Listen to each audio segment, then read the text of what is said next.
Salve, salve nação alvinegra, começando mais um vídeo aqui no canal John do Timão. Então se você for novo, não custa nada rapaziada, já se inscreve aí embaixo, deixa o seu like para fortalecer. Estamos aí com a meta de batermos 95 mil inscritos, conto com a colaboração de todos, tá? Hoje aí terça-feira, dia 17/10. Antevéspera do retorno do Corinthians aos gramados, né? Já que a gente enfrenta o Fluminense quinta-feira no Maracanã, 9h30 da noite. Então, o Corinthians segue aí a programação de preparação para esse retorno aí ao Campeonato Brasileiro. E temos algumas novidades também de mercado da bola. Certo, família? Peço que me sigam nas redes sociais, Instagram, TikTok, Kawaii, Twitter, todos os links aqui na descrição. Vamos pra cima e, editor, pode rodar a vinheta. Salve o Corinthians! Bom, rapaziada, já aproveito para apresentar para vocês a iBet.com, parceira aqui do canal John do Timão, tá? Melhor casa de apostas que temos aí, com odds competitivas, muitas recompensas, promoções e bônus exclusivos para novos membros que se cadastrarem pelo link do John que está aqui na descrição ou no comentário fixado. Hoje temos aí as eliminatórias da Copa do Mundo, né? Temos jogo aí entre Brasil e Uruguai, lá em Montevidéu. Coloquei aí vitória do Brasil, mas o empate anula a aposta. Temos Peru e Argentina. Apostei aí na vitória da Argentina e também Venezuela e Chile, coloquei empate ou Chile, tá? A odd no total aí deu 2,90, uma odd bem alta, tá? O John já colocou R$50 aí para fazer aquela renda extra e aproveitar. Certo, rapaziada? Vamos pra cima, aproveitem também iBet.com, a sua casa de apostas. Bom, rapaziada, ontem o senhor Mano Menezes, né, nosso treinador aí da equipe do Corinthians, comandou um treino de posse de bola e de marcação no campo de ataque, tá? A atividade foi no período da manhã, certo? Como eu disse, teremos mais um treino hoje, treino amanhã e aí quinta-feira o jogo contra o Flu. Segundo a assessoria do Corinthians, o Mano Menezes organizou um exercício de posse de bola, depois a marcação-pressão no espaço reduzido e por fim montou um treino de enfrentamento tático. Tá? Então é o 7º treino do Corinthians nessa data FIFA, tá? Nessa preparação aí, nesses 10 dias que tivemos. Tivemos na verdade 3 dias de folga, mas no sábado tivemos 2 horários de treino, então acaba ficando aí apenas 2 dias de folga. E o Corinthians segue essa preparação, tá? O senhor Renato Augusto esteve em campo e treinou, tá? Participou aí com os demais companheiros. No início da data FIFA ele estava fazendo um trabalho específico, né, de fortalecimento e tudo mais para a panturrilha, e agora já está treinando com os demais companheiros. E eu quero saber como está a expectativa de vocês para esse retorno do Corinthians quinta-feira contra o Fluminense. Bom, família, e outra novidade que tivemos aí no treinamento do Corinthians foi o retorno do atacante Giovani, tá? Aos treinos aí junto com os demais companheiros. Ele estava aí lesionado, né? Fazia um bom tempo já, né? Ele teve uma lesão no tendão retofemoral da coxa esquerda, certo? E aí estava se recuperando, já estava na parte de fisioterapia, ali na transição aos gramados, e agora participou das atividades e tem grandes chances de ser relacionado para o jogo de quinta-feira agora contra o Fluminense. E aí o Corinthians ganha uma opção a mais, tá? Pro ataque aí, um outro nome que é da nossa base e tudo mais, mais um jogador que não se firmou no time principal, né? Ganhou oportunidades como camisa 9, como ponta direita, como ponta esquerda, e ainda não encaixaram um lugar ali pro Giovani no time do Corinthians, certo? A última vez que ele esteve em campo foi contra o Cruzeiro, naquele empate em 1-1, né? O cruzamento do Romero, o gol do Mosquito, praticamente ali no último lance, né? E aí foi a última aparição do Giovani com a camisa do Corinthians. Depois ele teve uma lesão e agora retorna aos treinamentos com os demais companheiros e está à disposição do treinador Mano Menezes. Cara, eu não fico tão animado assim não com o retorno do Giovani, tá? É um cara assim pra mim que ainda tem muito que evoluir, muito o que provar dentro do Corinthians para ter uma sequência e ter outras oportunidades. E eu quero saber a opinião de vocês, família. Bom, hoje abrem também aí as vendas de ingressos, tá? Para o jogo de domingo entre Corinthians e América Mineiro, né? O jogo aí dia 22/10, 6h30, na Neoquímica Arena, tá? Seguindo aquela programação, 11 horas abre para quem é membro do Fiel Torcedor com crédito, e aí vai comprar estacionamento, tal. 1 da tarde abre para quem tem mais de 60 pontos, tá? No Fiel Torcedor. 3 da tarde abre para quem tem mais de 40 pontos e 5 da tarde abre para quem tem mais de 20 pontos. Amanhã, 11 da manhã, abre para todo mundo que é fiel torcedor. E no dia 19, tá? No dia do jogo contra o Fluminense, na quinta-feira, 3 da tarde, abre para os torcedores em geral. Qual que é a grande novidade que o Corinthians divulgou? Agora vai ser tudo concentrado no mesmo site, tá? Para quem é fiel torcedor e para quem não é. Pô, John, antes eu comprava pelo ingresso corinthians.com.br, não tem mais, tá? Agora é tudo na plataforma fieltorcedor.com.br. John, eu não sou fiel torcedor, não tem problema. Na hora que você entrar para fazer a compra ali do seu ingresso, vai ter a opção, sou fiel torcedor ou ingressos Corinthians. Se você não é fiel torcedor, clica lá, faz o seu login e já consegue fazer a compra, tá? Então, o Corinthians conseguiu fazer essa união das plataformas e já está disponível aí os ingressos, já estão disponíveis, né, os ingressos aí para o jogo de domingo contra o América Mineiro. O John ainda não sabe se vai para esse jogo de domingo, tá? Um jogo importante também para nossa equipe. O América está na zona do rebaixamento. Seria importante essa conquista dos 3 pontos para a equipe do Corinthians. E eu quero saber a opinião de vocês. Quem já conseguiu logar na plataforma do Fiel Torcedor, já está regularizado, deu certo. O John entrou uma vez, não deu certo, tá? Não consegui pagar minha fatura, porque eles não deixavam pagar, por exemplo, colocar lá 3 meses, pagar de uma vez só. Colocar 6 meses, pagar de uma vez só. Não, tinha que entrar todo mês para pagar. E aí eu entrei, não consegui pagar desse meu último mês. Vou ver se eu consigo para comprar o ingresso para o jogo de domingo. Certo, família? Vamos para cima.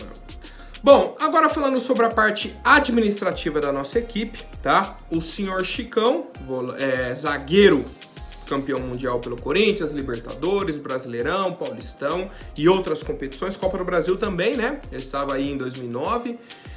E ele pode aparecer no ano que vem no Corinthians como coordenador técnico, caso o Augusto Melo vença as eleições. Tá? Temos aí os 2 candidatos, falei bastante ontem sobre o debate, vi os comentários do torcedor e realmente, família, é desesperador. É de dar medo você assistir o debate dos candidatos à presidência do Corinthians. Mas enfim, o Augusto Melo comentou, né, sobre o Chicão, que é um cara coerente e tudo mais, que ele teve o prazer de conhecer esse ano e tudo mais, tá? E aí o Chicão poderia surgir nesse cargo de coordenador técnico, que seria o elo entre a comissão técnica e os jogadores com a diretoria, tá? Parecido, tá? Quase parecido ali, próximo do que era o cargo do Alessandro, que deveria fazer esse elo. E aí tinha o Roberto de Andrade, que estava acima do Alessandro. O Roberto de Andrade fez o quê? Foi embora. Largou mão. O Alessandro, não, a gente vai absorver aqui as funções do Roberto de Andrade. Pô, Alessandro, você não estava fazendo nem a sua. Aí ficou você e o Duílio com a função também do Roberto de Andrade. O Duílio não estava fazendo a parte dele, você não fazia a sua, Roberto de Andrade não estava fazendo a dele, ele saiu, não trouxeram outro nome, e a situação é essa, tá? Então, assim, tem um pouco embasamento até para falar sobre a questão do Chicão, é um cara que foi capitão do Corinthians e tudo mais, tem uma história enorme no clube, só que o Alessandro também tinha tudo isso. O capitão do Mundial era o Alessandro, da Libertadores, de outros títulos. Também era um cara com muita história no clube, um cara que deveria nos representar, deveria fazer um bom trabalho, lutar pelo time, e não foi isso que a gente viu, tá? Então, assim, tenho as minhas ressalvas, confio muito, gosto muito do Chicão, tá? Só que não dá pra gente falar, vai ser bom, não vai ser bom. Por quê? Porque a gente não tem embasamento, ele não tem outros trabalhos nesse cargo pra gente falar, ó, em tal lugar ele fez esse tipo de trabalho. Não tem embasamento, tá? É na base da confiança, na base da conversa, e aí quem tem o conhecimento mais próximo do Chicão para falar, ou até para tomar essa decisão de contratação como coordenador técnico. E eu quero saber a opinião de vocês, rapaziada. Seria uma boa pro Corinthians o Chicão ano que vem nesse cargo de coordenador técnico? Bom, rapaziada, agora falando sobre a parte financeira do Corinthians, tá? A diretoria, certo? Está projetando uma virada nas contas, daquilo que a gente falou sobre números e tudo mais, que hoje o Corinthians arrecada mais do que o valor da dívida, que a dívida está em 892 milhões e o Corinthians está arrecadando mais de 900 milhões. Então, você tem uma virada de chave. Você arrecada mais do que é o valor da sua dívida. Beleza. É a comemoração da diretoria. Que o Corinthians vai fechar esse ano com 20 milhões no azul, arrecadação perto de 1 bilhão, acima do valor da dívida, né? Isso se não considerar a Neoquímica Arena. Mas enfim, é o argumento deles. E aí fizeram um levantamento sobre qual era o valor da dívida quando o Duílio assumiu, qual é o valor que ele deixa, tá? Quando ele assumiu, a dívida estava em 949 milhões, e aí, segundo o último balanço, né, que o pessoal está trazendo aí números, até o André Negão citou, fecharia em 892 milhões, tá? Então a gente teria aí 57 milhões, certo? Que ele diminuiu a dívida do Corinthians.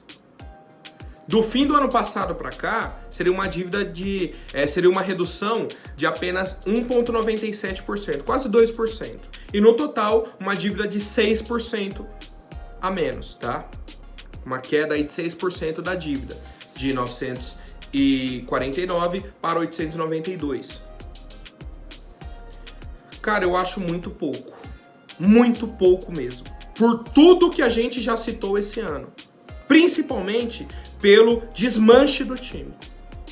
No momento que desmanchou, começou a vender, era para falar, pô, tem que reduzir pelo menos 150 milhões no ano. Não, de um ano para o outro reduz 20 milhões. E aí, já vou até dar sequência nessa questão da dívida. Beleza, eles estão falando aí que vai para 892 milhões, vai fechar no azul, 20 milhões aí no azul esse ano e tal, beleza. Sabe o que aconteceu? O Argentino Júnior está de novo na FIFA cobrando uma parcela do Fausto Vera que está atrasada, tá? O Corinthians o contratou ano passado, né, por 8 milhões de dólares, parcelou esse valor, já tinha atrasado a última parcela. Vocês lembram? Que para inscrever o Matias Rojas demorou. Ai, não, a gente tá resolvendo. Ai, vai inscrever. Ai, vai isso. Ai, vai aquilo. No fim das contas, o que era?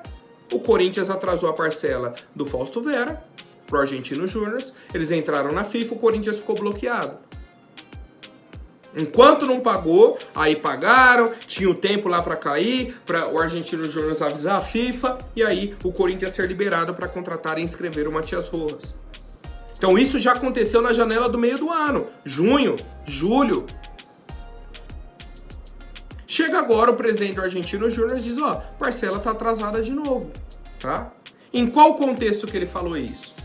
O pessoal da ESPN da Argentina foi conversar com ele e falou, ó, surgiu a notícia aqui de que o Corinthians está de olho no Santiago Montiel, lateral do Argentino Júnior, lateral esquerdo, tá? E existe a possibilidade de negócio para 2024. Qual que é o posicionamento do Argentino Júnior quanto a esse negócio? Vai negociar? O Montiel está à venda, não está? A resposta do presidente do Argentino Júnior foi a seguinte: Corinthians? Pô, eles deveriam pagar o Fausto Vera primeiro. Estão rompidas as relações comerciais e serão proibidos de contratar pela FIFA. Eles têm uma demanda da FIFA. Se não pagarem, não poderão contratar. Primeiro é a vergonha, tá? De um presidente do Argentino Júnior virar público e falar, se o Corinthians não pagar a gente, não vão nem poder contratar. Então não tô entendendo esse interesse deles em algum jogador. E aí mais, como é feito esse cálculo dessa redução da dívida? Como o clube vai fechar em 20 milhões no azul, se você tá com a parcela atrasada do Fausto Vera? Alguém me explica. Alguém me explica. Por quê? Porque a gente não tem acesso ao balanço financeiro. Se eles divulgassem, ó, esse valor é disso, esse valor é disso, isso daqui a gente pagou por isso, beleza. Aí você tinha todas as informações. Não tem. O balanço mensal financeiro que o Duílio falou que ia lançar, sumiu. Ó, há quanto tempo que não sai um balanço financeiro? E só tem a projeção pro fim do ano, de 892 milhões, que é uma redução mínima da dívida, de 20 milhões. E aí? Cadê a transparência, Duílio? Cadê? Tá? Então deixo aí essa reflexão pro torcedor e principalmente pro senhor André Negão, que fala que o Corinthians não tem dívida, o Corinthians tem patrimônio. Que a dívida tá equacionada, que tá isso. É sempre mascarando essa situação. Como que você não tem dívida se você atrasou a parcela? Paga a parcela então. Por que tá atrasada a parcela? Por que tem dívida? Ai, não tem dívida, tem patrimônio. O patrimônio vai pagar o Fausto Vera? Vai pagar as outras contas, FGTS, tudo que o Corinthians tem atrasado? Não vai. Então, assim, é difícil, viu, cara? De verdade. É muito difícil e eu quero saber a opinião de vocês, rapaziada. Por hoje é isso. Amanhã eu volto com mais novidades sobre o nosso Coringão. Até mais. Um forte abraço e vai, Corinthians!